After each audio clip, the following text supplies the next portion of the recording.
Well, we're here today at the Tea History Collection, speaking to one of the mainstays of the UK tea trade since 1953, Mr. Brian Writer.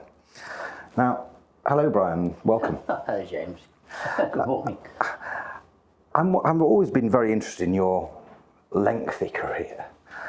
Could you tell us a little bit about it? How did you start in tea? Well, I left school at 16. I had an uncle who was an architect for Home and Colonial.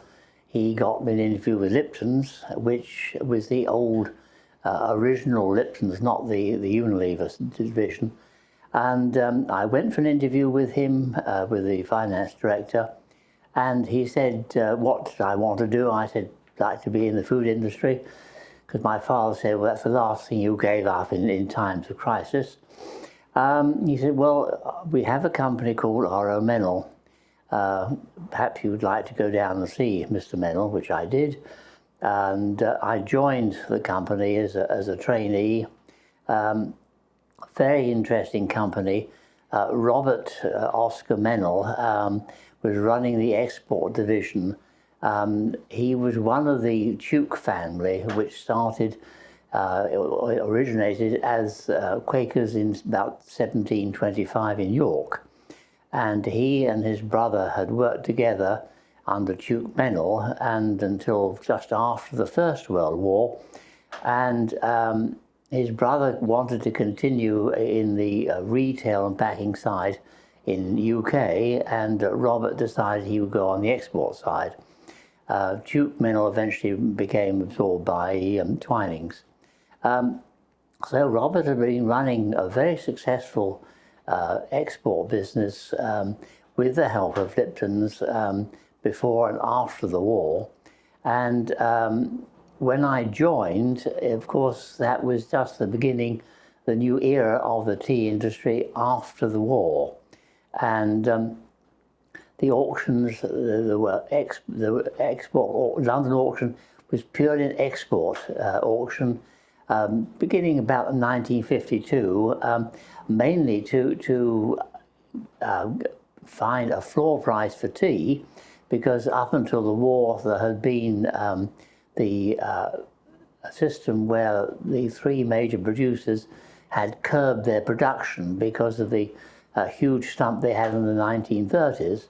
And it was the three major growers, it was India, Ceylon, and the Dutch East Indies. So when the war came, of course, there was no tea being sold. So it was decided to restart the auctions in London, but it was purely for export, because at that time we had rationing right up till 1956. Dear old Mr. Mennell, a delightful man, a Quaker, really a gentleman, something I shouldn't say that you find in quite the same way. And the reason that he had Lipton's support was the fact, of course, he was selling a lot of tea on the continent before the war. Tea, of course, arrived in occupied Europe. So, of course, all his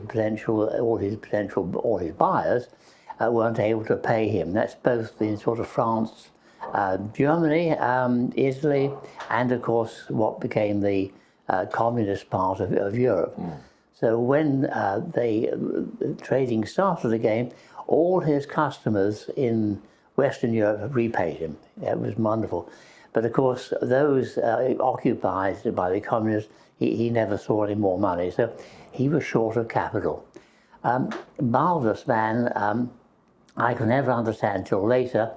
He was able to phone his customers in Europe, in France and Italy, talk through the stock he had. In many cases, they hadn't even seen the teas, and they just accepted it, which I thought, when I joined, that was the norm. Until his colleague, he had someone to assist him, a chap called Tom Lee, and I saw him trying to do the same process, and I realized that because Mr. Mennell has such a reputation for honesty and knowing all about the quality of tea, he could sell it over the phone, but dear old Tom couldn't. He actually had the samples out. So that was my introduction. My job, of course, was to learn how the sale room ran. Mick Croft was the senior lad, if want for a better word, and I was the junior. Main job was to went to the spittoon at the end of the day, but that's by the by. But he would, Mr. Mel, a real gentleman. He got me to come and taste tea, and I always remember the first occasion. He explained how you sucked it in, round to spat it out again, which I did, but unfortunately I spat it all down his trousers. Oh. But as I say, he was a true gentleman. He said, "Oh, don't worry, Brian." He said, "These things do happen." I worked there until I did national service, and came back, Mick Croft was not fit enough to go into. Could you just give me the year? So would that have been 55 to 58? That would be 54, the end of 54. Right. And I did 2 years, came out in 56. He obviously, he wasn't called up, so there wasn't a job for me within R.O. Minerals. So I went up to Allied Suppliers up in Bethnal Green Road, which I spent 6 very happy months being trained. It was mainly in Ceylon tea, because Ceylon tea before nationalisation was undoubtedly a craft which the chap called Parryfoot was the buyer. Takes many years to learn and understand, and I was the batch boy. Loved it. Spent my days putting on batches. I was allowed. I was there longer to taste after he tasted with his assistant, chap called Dickinson, and I learned a lot about Ceylon tea, which sadly is no longer applies. That art and quality has disappeared. Also, I had the opportunity of meeting a gentleman called Mr. Butt, who was the senior blender for Lipton's, because they had a tasting room in the same area up on the top floor in Bethnal Green Road, and his assistant was a chap called Nice, whose brother was also in the industry. Delightful man, and of course I was introduced and worked with Mr. Locke, who was the Assam buyer. Very senior, very laid back, quite a heavy smoker, but not that made the slightest difference. And a chap called Grant, who looked after the Travancore. So there were 3 buyers at that time working for Allied Services, and they had the range of Homer Colonial, Vi, and a number of other smaller retailers within the group. A wonderful story with Mr. Locke. His assistant was away, so I had to put on the batches of the second flush Assams, which were coming up into auction. And he had his own office, which he retired to and had a smoke, and shut the door. And my job, having liquored the teas, was to go and tell the buyer the teas were ready for tasting after about 4 or 5 minutes, which I did. Knocked on the door, spoke to Mr. Locke, "Your tea's ready to taste, sir." "Oh, right, sir, thank you." And I shut the door. 10 minutes later, he still hadn't come out of his office. So by that time, the teas were totally cold. So I went and knocked, "Excuse me, sir, but the teas are here for you to taste." He looked at me, he said, "Oh, all right." He said, "Yeah." So out he came in a bit of a huff. And I got his tasting spoon to go down. The second flush Assams, they would look like tomato juice. And I gave him his spoon. He looked at me and looked at the spoon, put the spoon down. I thought, well, I don't know where this is all going to go. He said, "Right," he said, "which of the tomato juice do you think is the best?" So I looked at him. "Well, I think this one is." So I walked down the batch. He said, "Right, yes, it is." And he said, "I don't need to taste these. Just look at the colour of the liquor and you don't need to taste them." And he just walked off. Gone are the days of creaming your sands. Yes, very much so. Right, and and again indicative of the fine qualities of teas. Yes, So yes. What leaf grades were these? The sands. These would be the BOPs, the GBOPs, and the FBOPs. Something nice and shotty. Yeah, they were the orthodox. Sadly, the industry it had to change.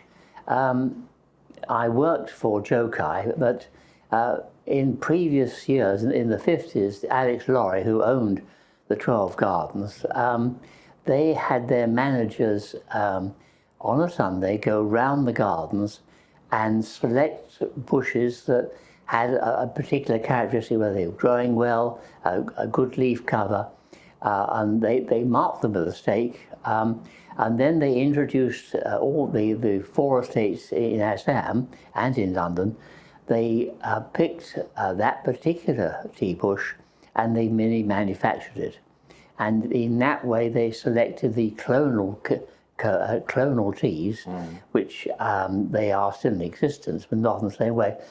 But many of them didn't produce a big quantity, and with the necessity of the producers to produce more tea to keep their costs down, this selection went on, this clonal selection went on, and that is why probably now in Assam you have half a dozen CTC clones, which are maximum crop, but by getting the maximum crop, you lose some of the intrinsic quality of the liquor. Absolutely. And I'm afraid the standard of tea has declined because it's been a necessity, because over the years, I'm afraid the supermarkets here, knowing what the average price of tea within the London auction, all the time will pay less and less for blenders in the UK. Therefore, they put pressure on the producers to provide them tea at a lesser cost. And that has been one of the downfalls of the lack of quality of tea that we now drink. Yeah. On several occasions, and I agree with it completely. Yeah. Just referring to the clones, we're not looking at anything that was cloned in a laboratory, no genetic modification. No, it was a natural bush. I mean, I think in the museum there are a couple of clones that I kept. One is PA127, which is Panatola, and it was Bush 127. Those now that's traceability, isn't that is traceability. That particular bush was with cuttings that it was put in the nursery, and they grew the clone from the cuttings. So vegetative propagation. It's vegetative propagation. There's no artificial means at all. And that's the way the industry has gone, whether it's the orthodox, the fine orthodox, or the CTC. So, but unfortunately, it's increased the crop that can be manufactured, but unfortunately, the bigger the crop, the lesser quality. Yes, I fully understand that, very much so. So, your Panatola 127, PA 127, yeah. So obviously, you were there at the estate. Yep. So, which tea estate? Tell me about your travels. Well, I having left Thomas Gumbridge, I went to Harrison for a couple of years, and I was offered the opportunity of being a marketing manager for the Jokai company, which Alex Lorry had to sell because the Indian government had Indianized the whole of the industry, but allowing the sterling companies to hold up to 25%. Was this to do with the Plantation Act? Yes, it was. Yes. Was that about 1959? 59. It was introduced slowly. It was a very natural handover to the Indians, who, frankly, because the war had come, most of the managers in Assam were, of course, Indians. They started as assistants with the UK or sterling companies, and they continue. So it was a natural handover. There was no problems. Whereas, of course, in Ceylon, it was nationalised. It became Sri Lanka. The government took over the estates in Ceylon or Sri Lanka. Spent a fortune on modernising the factories. but did nothing about the gardens. 130-year-old bushes and... Yes, yeah, and therefore, of course, they've never regained their eminence that they had a bit before nationalisation, which is very sad. With Jokai, it was bought by an Indian company, and Matt Chater and Ronnie Wilcox were the directors in London, and I joined them as the marketing manager for the company. And I then started my training real training in India. Rami Suri was the visiting agent for the company, who was a brilliant man, and I spent time with him. I went out 2 or 3 times a year and spent a fortnight actually in Assam on the estates, being taught something of the industry and how the estates ran. One makes a huge number of mistakes when you look back. My first one was to walk into an area of tea in shorts. And Romy, when I came out again, he said, "You won't do that again, Brown, will you?" I said, "No." Because obviously it's full of insects. No Exactly. idea. It was interesting. I did a lot of tasting in the factories. I mean, that was one of the things that Romy was very keen to check the quality. Delicious fresh tea as well. Yes, it is. And one particular garden I was on, the manager had proudly produced and liquored his latest teas that had been manufactured that last 3 or 4 days. I went down with them, and I said, "Well, you're very good, you know." And when I'd finished, I looked at Romy Sura, and he looked at me, and I thought, "Do you know, Brian, I think I put my foot in this." And afterwards, he said, "Brian," he says, "the manager has burnt those teas." He said, "They will sell, but at a discount." I said, "Oh." He said, "I'll give you the samples, you take them back to London, and in a fortnight or 3 weeks, when you get back there, you let me know what you think of them." And when I got them back and liquored them in London, he was absolutely right. They were burnt to a cinder. Joan of Arc. Joan of Arc, yes. So that real toasty taste, or burnt toast taste, beautiful when it's first manufactured. But of course, tea will keep, but you can't lose it in the blend. It is so pronounced. So when the teas were being fired, were they basically fired for too long? Is it someone? Yes, he was. He did, but they left it in the dryer too long. Not really something you want to do when you've got esteemed visitors. Apparently, Romy knew that this guy was not up to, or his teammate was not up to standard, and he was trying to correct it. And of course, I put the whole scenario back probably 3 months by saying, "Well, someone came out from UK, just absolutely ideal. I don't know what you're." So I left him with quite a problem. So are there any other memorable stories about trips you've made? Oh, good gracious, quite a number. I'm certain there are. But the Jokai had 12 gardens, 11 on the south bank and 1 on the north bank, called Amari. And I was interested in the orthodox teas because that's the teas that I was able to sell in UK, Europe and Ireland, and they sold at a good premium. So we went over to Koilamari and we crossed the river, Brahmaputra, in a rather clapped out steamer. And I was amazed. It took nearly an hour to cross. And we seemed to be going downstream all the time. And I said to Romy, he said, "Well, yeah, you talk about a river in London," but he said, "You want to come out here." But on the way back, there was a large plank, and we just simply sat on the plank with supports.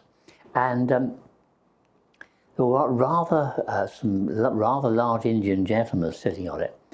And there was a youngster in the middle, and he kept on moving down the plank. I was on the far end, and of course, when I got up, the Indian gentleman went down. So the youngster in the middle had worked it out that I wouldn't know what was going to happen.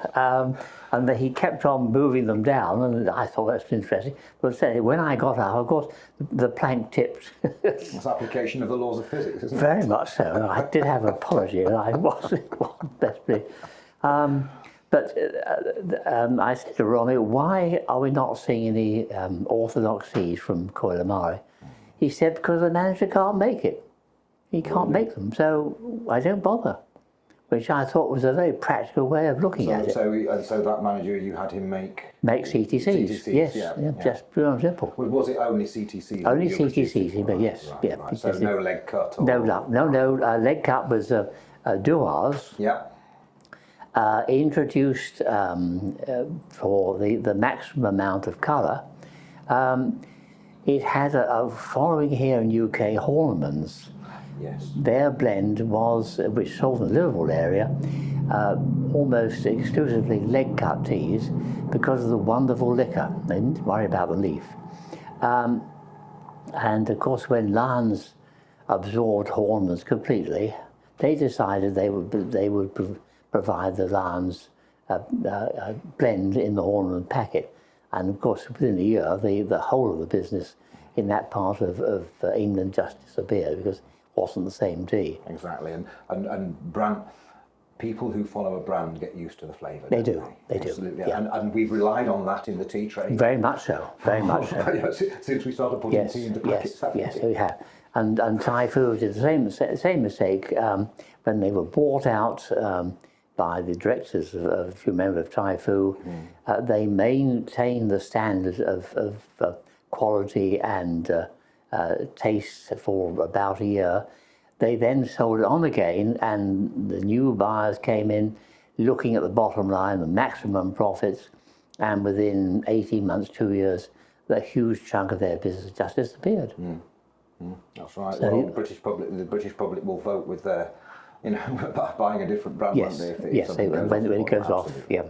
Absolutely. Well, it's lovely to know that your take on quality is still the same after all these years. Yes. So all these lovely teas that you were involved in the making of, and and learning about from sort of from a completely new start in 53.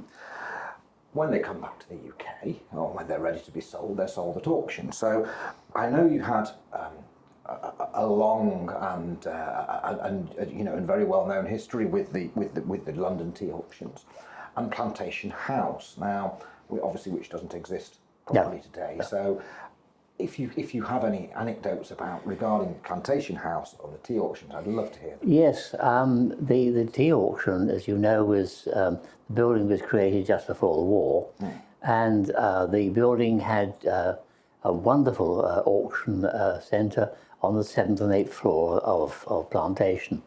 And you've seen, obviously, many pictures of the rostrum and the tiers of seats in front of it. Very grand. Yes, it was quite something.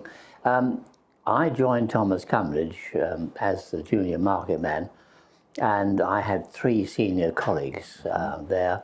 We all sat in the box.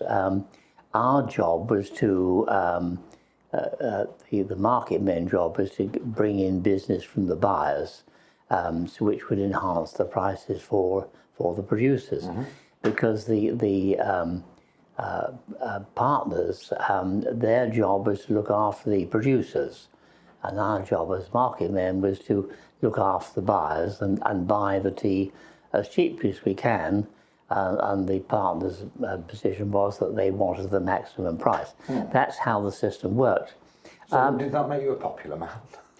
We had moments which, and I'm afraid one of the senior partners, a chap called Guy Routledge, we didn't really see eye to eye. Why would we? I mean, I was tending to be young and brash, and if he missed a bid from the room, I would quietly remind him what the bid was, which probably wasn't the most tactful thing to do. But it worked very well. You, of course, if you generally you called for a part of, because they were between, as you know, between 40 and 100 chests per lot, divided into 12s, and you called for a part.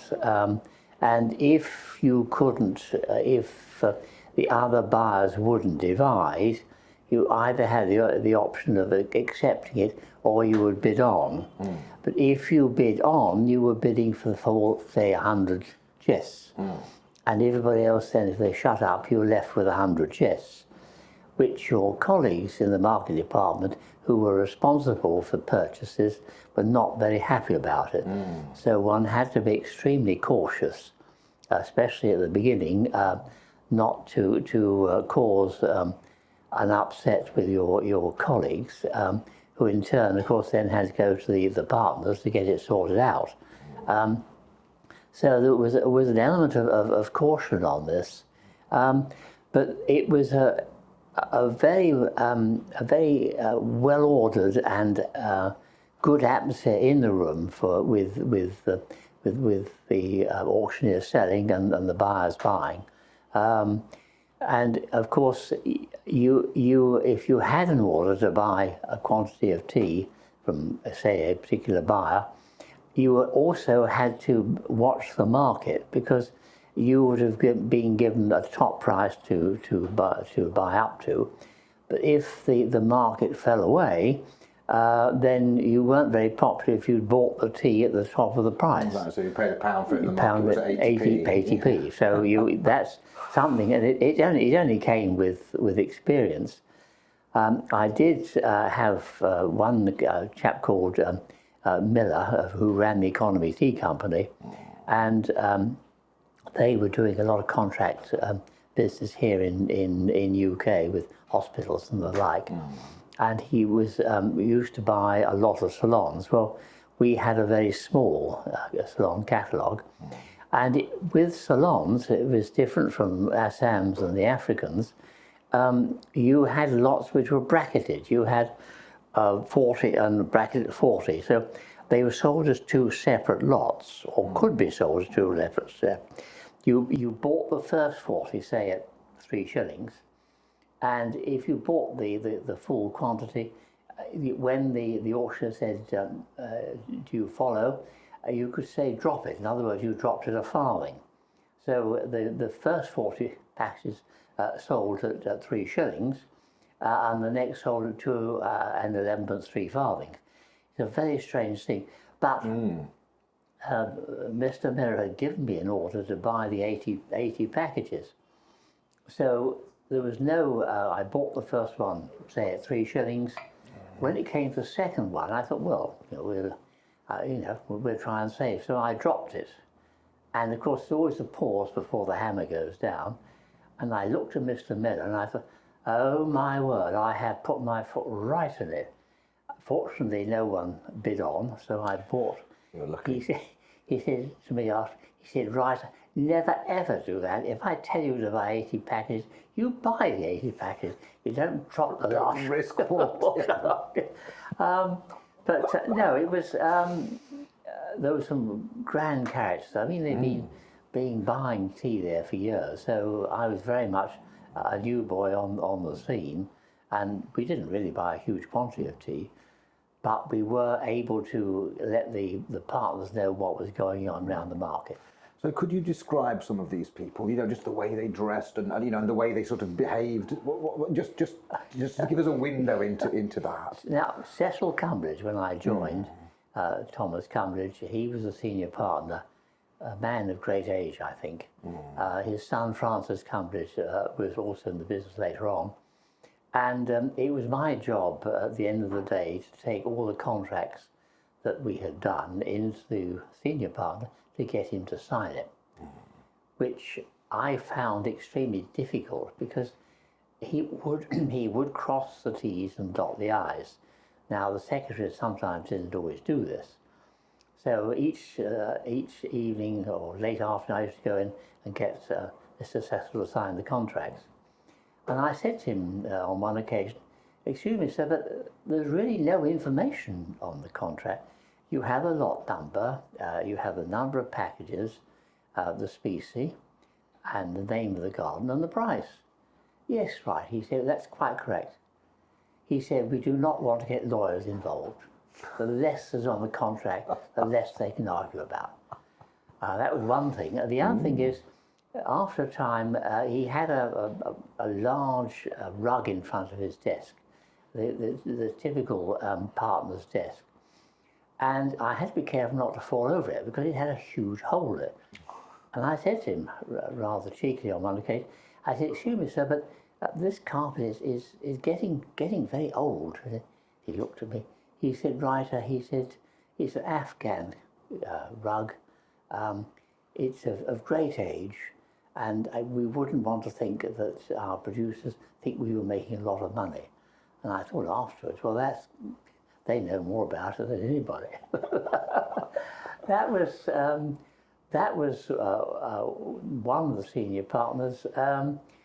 Another one, Bram McCraith, he'd been a planter out in Assam for the Warren Group, and he used to go out every time at lunchtime to go to the wine bar to have a drink. And on one occasion, it suddenly started to rain, and one of the apprentices from Thomas's, we had an apprentice from J. Thomas every year for a couple of years just to train in the way that London worked. And one of the young men came in. He said, "Is Mr. McCraith out?" I said, "Yes, he's gone to lunch." "Oh, do you think I can borrow his umbrella?" I said, "Why not?" Which he did, but unfortunately, McCraith came back in a thunderstorm with no umbrella. And somehow or other he found out that I'd spoken to. I expect he got hold of the apprentice and said, "Well, who gave you permission to take my umbrella?" And of course I got a right dressing gown, and I said, "Well, I'm sorry, so I didn't know you'd gone out, you know." And "Yes," he said, "right." I said, "Don't do that again." But they all, I mean, Jock Stewart, delightful individual from the Stewart Hole group of companies. His father has been a director of the company. He's one of our partners, and they're all fabulously wealthy. When you look back, it's a different world. It's not Victorian, but a different world. And by that time, we had a younger man with me who was on the market, and Mr. Stewart brought out these pictures of where he lived. And one of them, he was saying to John Tapley, he said, "Oh, now this one's pictures where I live." And it had a lovely building with a clock tower in the middle with an arch.